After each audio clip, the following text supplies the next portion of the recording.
두 클립.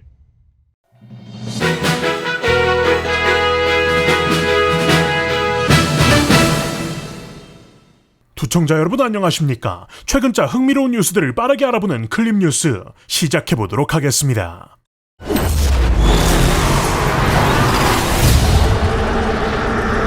영화 퓨리오사 매드맥스 사가가 수십 년 만에 돌아온 역대급 악재에 휘말리고 있습니다. 미국은 매년 5월의 마지막 주 월요일을 메모리얼 데이라 하여 우리나라의 현충일과 비슷하게 기리고 있는데요. 일반적으로는 특히나 극장가가 붐비는 주입니다만 최근 소니가 밝힌 퓨리오사 매드맥스 사가의 메모리얼 데이 성적은 2,560만 달러. 이러면 감이 잘 안 오시죠? 재작년인 22년 메모리얼 데이에 개봉했던 탑건 매버릭이 1억 6천만 달러. 작년 2023년 같은 시기 개봉한 인어공주가 1억 1,900만 달러의 매출을 올렸고, 조금 더 극단적인 예시를 들자면 여러 의미로 특별한 작품들인 모비우스,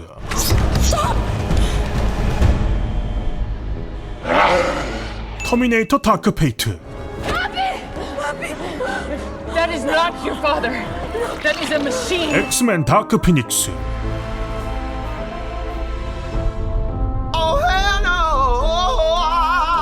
이들보다도 현저히 낮은 수치라는 겁니다.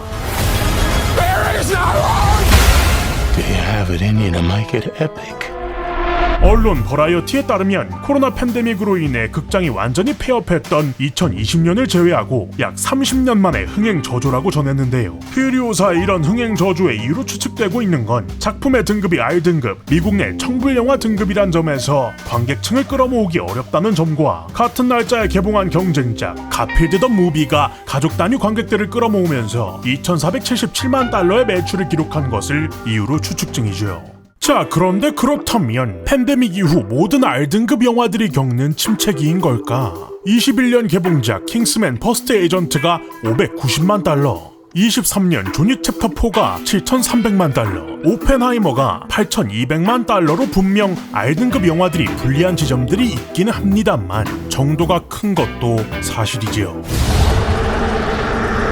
일각에서는 주연 캐릭터들의 대부분이 배우가 바뀌었다는 것과 과거 시점을 다룬 프리퀄이라는 점, 이 두 가지 흥행의 장애물이 겹치면서 보여진 결과라는 시선이 있는데요. 그럼에도 불구하고 정말 좀 굉장한 수준의 수치인지라 더욱 충격적이면서도 영화를 재미있게 본 입장에서 매우 안타깝다고 할 수 있겠습니다. 물론 사실 이 매드맥스 시리즈가 글로벌하게 큰 호평을 받은 작품이지만 동시에 극장 수익으로는 손익분기점을 넘기지 못한 비운의 작품이기는 합니다. 그리고 그 이후로 가장 많이 거론되는 것이 전작이 국내에서는 15세 관람가였지만 또 해외에서는 R등급이었다는 것이었지요. 그래도 우선은 뒷심이라는 게 있으니 조금 더 지켜봐야겠습니다. 화이팅! 한편 이런 와중에 퓨리오사 매드맥스 사가의 감독판 제작 루머가 돌고 있습니다. 지난 28일 X에서 밝히기로 릭투스 역할을 맡았던 네이선 존스가 퓨리오사의 감독판이 작업 중일 수 있다는 언급을 하면서 감독판에 대한 팬들의 기대가 커지고 있는데요. 분명 흥행 성적으로는 아쉬운 그래프가 그려지고 있고 이에 불투명하다고 보는 것이 정배이긴 하지만 전작의 경우도 손익분기점을 극장에서야 넘지 못했지만 엄청난 매니아층으로 블루레이가 미친듯이 판매되면서 바로 손익분기점을 넘어서게 되었다고 하니 이 또한 또 다른 전략일 수 있겠고요. 동시에 매드맥스 시리즈의 팬들에게는 또 큰 선물이 될 수 있겠네요. 일단 나부터 I love you guys. 작년 완벽한 마무리로 종지부를 찍은 가디언즈 오브 갤럭시 볼륨 3. 영화의 끝은 전설적인 스타로드는 돌아온다로 마무리되었었는데 이것에 대해 제임스 건 감독은 작년 인터뷰에서 가오갤 4는 팀 가디언즈의 완전체가 등장하진 않겠지만 다른 감독에 의한 후속작의 가능성은 높다고 밝혔었는데 얼마 전 SNS에서 제임스 건 감독이 팬들과의 질의응답 중 가오갤 4 제작에 대한 질문에 2번씩이나 노를 박아버리면서 이제 자신의 일은 아니라고 다시금 선을 그었지요. 이에 따라 분명히 일전의 의사를 보였음에도 다시금 팬들 사이에서 아쉬워하는 목소리도 많은데 꼭 그렇게 다 가져가야만 속이 후련했냐? 사실 이제 말 그대로 DC로 떠난 감독이시니 걷다가 또 쪼르르 가서 가오갤 던진 팬들도 문제고 그걸 이제 언론에서 갖다가 또 기사로 쓴 것도 좀 그렇고 그거 보고 요거 시청률 좀 맛있어 보이는데 하고 가져온 나도 좀 그렇다고 할 수 있겠다. 근데 쿨타임 찾자. 당연히 가오갤포의 행방은 현 마블의 수장 케빈 파이기가 알아서 해주시겠죠? 해줄 거지? Oh wait, you are sitting? What's with all the daddy issues? 한편 제임스 건 감독이 제임스 대 건으로 대결 중이라는 소식입니다. 바로 먼 과거 당시 초인기 드라마였던 로스트의 감독진 중 하나인 데이먼 린델로프를 향한 글이었는데요. 로스트의 엔딩으로 린델로프는 내게 사탄처럼 느껴지는 인간이다.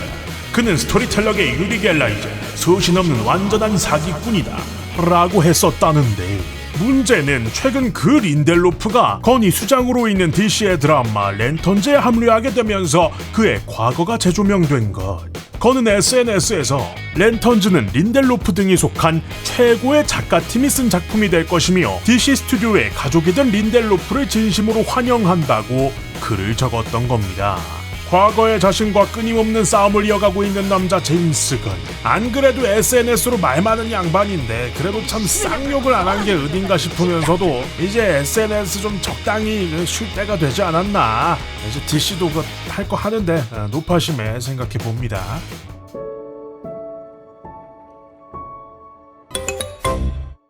미국 드라마 종합병원, 스테이션 19, NCIS, 웨스트월드 등 여러 드라마에서 활약했던 배우 조니 왁터가 괴한에 총에 맞아 숨졌습니다.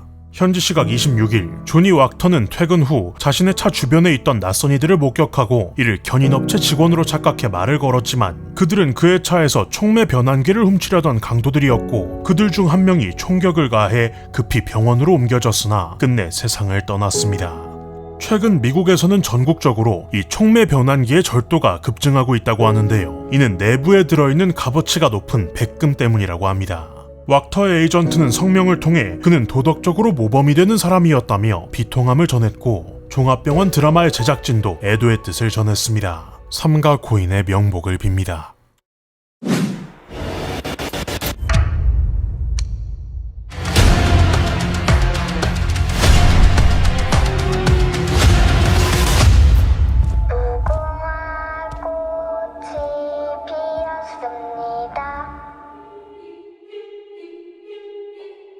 지난 2021년 9월 등장해 세계를 뒤흔들었던 오징어 게임의 속편 촬영이 곧 종료되어 6월 11일, 12일종 파티를 갖는다고 전해집니다. 저도 불러주세요. 이번 오징어 게임 2의 제작비는 전작 300억에서 3배가량 늘어난 1000억 원이라고 제작사 사이런 픽처스에서 공개했는데요. 이는 역대급 한국 드라마 최대 제작비로도 알려져 있습니다. 전작이 초대박이 터지면서 제작비의 41배가 넘는 1조 2,400억 원의 수익이 들어왔었다는데 이번에는 또 어떤 기묘하고 흥미진진한 이야기들이 펼쳐질지 기대가 되면서도 이러다가는 다 죽어. 내가 뭐라고 했더라? 씨발 김은희 형 좋겠다. 또 어떤 골 때리는 밈이 나올지도 기대해보지 않을 수가 없겠습니다. 오징어 게임 2는 올해 연말 공개될 예정입니다. 짜란. 자, 이렇게 해서 최근 영화계 이슈들에 대해서 알아봤습니다. 여러분들의 생각은 어떠신가요? 댓글로 달아서 의견을 나눠주세요. 영상 유익하셨다면 구독과 좋아요, 알람 설정까지 빠짐없이 부탁드리면서 그러면 여태까지도 클립의 양태형이었습니다. 저는 다음 영상으로 돌아옵니다. 고맙습니다. 땡큐. 어려서 담아 이것이 실코너 철고는 시네마 액션 멜로 코믹 에러 호러는 잠시 앞으로 지워놔 인생의 제로 화물 컷 누군가는 살기 위해 꿈을 꿔 모든 큐사인이 들리면 시작하는 거지 우리의 삶은 커다란 영화관 감각적인 감성과 남다른 스크립트 한 면내각 완벽한 조명과 타이밍 그대와 함께라면 언제나 매직아워 각박한 일상 속에 각자의 감상을 녹여서 보여 로맨스 주인공처럼 이어지는 기대감 나대지만 내 심장 극장에 들어서서 팝콘은 세트 골라지 달콤한 향과 함께 들어서는